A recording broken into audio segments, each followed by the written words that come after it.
real-world impact yet, and probably never will.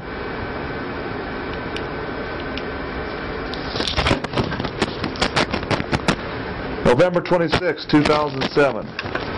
Mike Levitt and the Health and Human Services orders 100 million H5N1 vaccines from Sanofi Pasteur. 100 million. Expected delivery date, August, right now, 2008. Sanofi Pasteur issues a press release announcing the very lucrative contract, roughly 100 million vaccines, at $15 USD.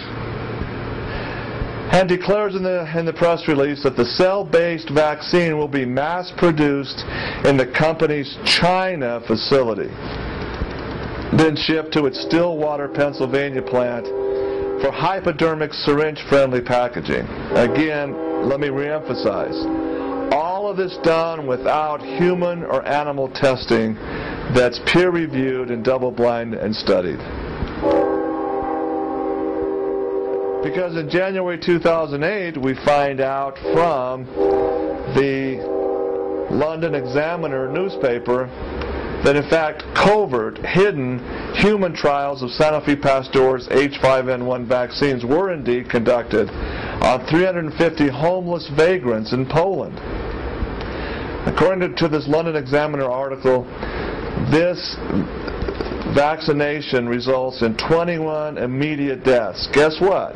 The 21 immediate deaths were subjects 18 to 36 years of age. And over 200 of the 350 were severely incapacitated and hospitalized, showing that this vaccine is indeed highly virulent and is in fact deadly. This doesn't stop Mike Levitt and Health and Human Services from stockpiling this vaccine, however. They're still shipping it, they're still preparing to inject it into America.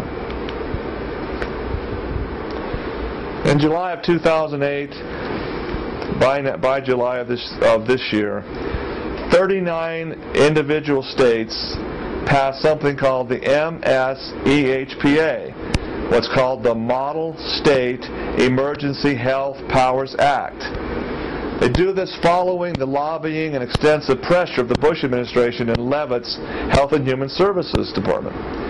Under this ultra-draconian law, both the federal and state governments now have the right to force examinations of individual citizens.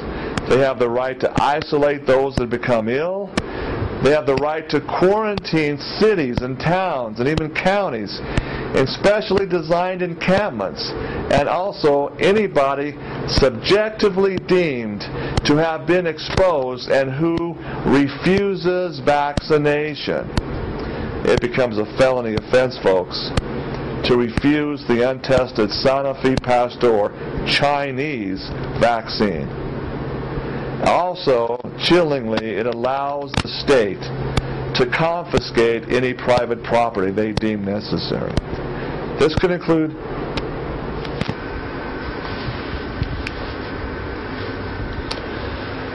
so go forward to today, the first part of August 2008. Again, let me reemphasize, this Model State Emergency Health Powers Act that's passed in 39 states makes drug treatment and inoculation mandatory once a pandemic has been subjectively declared. I would just challenge anybody listening to this, Google on the internet or go to your public library. Find out if your state has in fact passed the Model State Emergency Health Powers Act. And if it has, I challenge you to read it. Download it, read it, and then try not to weep. It's the most incredible draconian piece of legislation that I'm sure you'll ever read. Again, it calls for unlimited quarantine without review. In other words, without a judge ordering it, without a jury of your peers. Unlimited quarantine without review is mandated under this law for those who dare to resist forced inoculations. I again remind the listener that fully staffed yet right now empty, detention centers have been built all over North America. The largest such detention center is located in Alaska, folks, and is said to have a full 2.5 million person capacity. So, do we have to worry about anything going on? Well, let's look at what I call the China connection with all this. Well, I've already told you the Sanofi Pasteur, Eli Lilly, and most other large manufacturing concern has been manufacturing pharmaceutical drugs in China for many, many decades, if not centuries. Since the 1880s, it has also been, China has been the primary site of drug manufacturing, according to Wikipedia. Wikipedia's entry states, quote, "The involvement of many foreign pharmacy enterprises operating in China can be dated back to a century ago. Bayer of Germany began trade with China in as early as 1882, before it became IG Farben." Again, IG Farben is the Nazi manufacturing giant. Hest, known as Aventis, where do we hear the name Aventis? That is Rockefeller's Sanofi. Aventis is their pharmaceutical company owned today by Total. Aventis sold its products through 128 distribution agents across China in 1887. Because why? See, they were trafficking in opium in the China's opium wars in the 1880s. Becoming China's #1 Western medicine and dyeing provider. U.S. Eli Lilly and Company. Again, who runs Eli Lilly? George Bush, Prescott Bush, the Quayle family, again. Opened its first overseas representative office in China's Shanghai in the year 1918.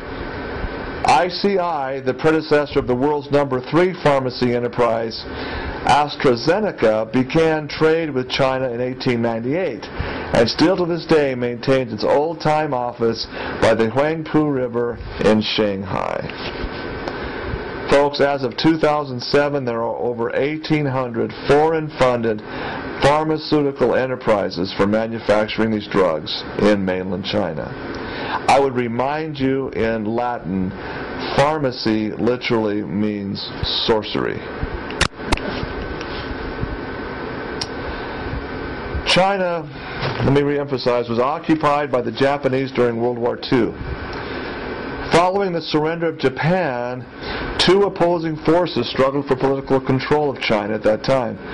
Communist forces under Mao Zedong, financed, and again reemphasized, financed by Marxist-Leninist Wall Street international bankers, including Rockefeller and Rothschild. These well-funded forces soundly defeated the forces for freedom and republic democracy under Chiang Kai-shek. Chiang Kai-shek retreated and eventually was exiled to the island of Formosa, known today as Taiwan. Folks, the model of the so-called New World Order, as promulgated by the modern Zionist group, is nothing short of the communist model outlined by one Karl Mordecai.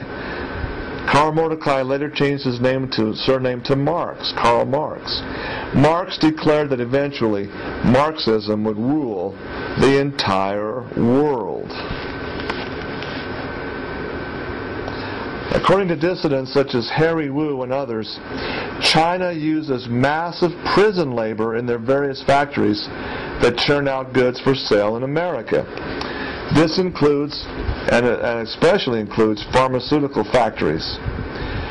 The end result is relatively cheap goods and products that displaces American factories and makes people like Sam Walton's Walmart, Inc. fabulously wealthy. Because of this, China's human rights record is dismal, to say the least. Today, individuals are sentenced to labor prison for just simple things like posting politically incorrect emails to friends or family members.